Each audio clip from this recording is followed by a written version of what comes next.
What is happiness? That is a big question.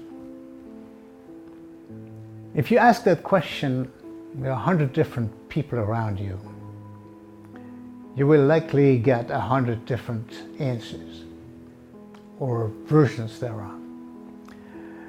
And the reason is simple. Most of us associate happiness with outside circumstances, people, things. We're happy when we get a new car. We are happy when we go on holidays. We are happy when the weekend comes. We are happy when the grandkids come and visit us. But most of us do not realize that within that type of happiness, there are the seeds of unhappiness, because everything changes by nature. And so we cannot get the stability we need by relying on things that by definition are unstable or changing or disappearing. So we need to understand that happiness is a feeling, is a state of mind, is a state of being that we create ourselves every day, day by day.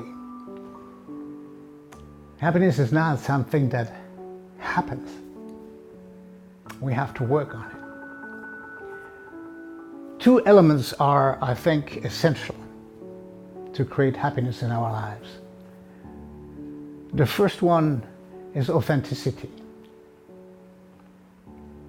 Do we know who we are? And if we know who we are we living who we are? Are we the real deal? Are we singing our song, creating our music, playing the roles that fit us? If we don't, sooner or later we're going to slide into a state of unease, and this relates in life into disease. The other essential element, I would say, is self-love. Self-love is not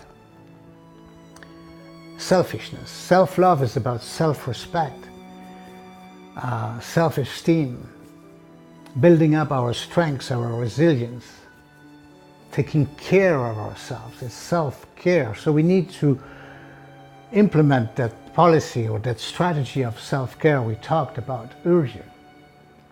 And we do that in the 4 sections of our orchestra, which is the physical, the mental, the emotional, and the spiritual. Only when we do that can we strengthen ourselves to the point where we empower ourselves, and through that we can take care of other people and contribute to the world. To wrap up our conversations, I would like to say that happiness, in fact, is about creating harmony. It is about creating serenity. And I would like to quote from my book, Nathaniel Hawthorne, who said, "Happiness is like a butterfly, which, when pursued, is always just beyond your grasp, but which, if you will sit down quietly, may alight upon you." And I think really this is the secret, not to pursue things, but to create them. Day after day, patiently, to create harmony within, to create serenity, and therefore long-lasting happiness. And ultimately, that is how we're going to become the composers and the conductors of our lives. Thank you. Namaste.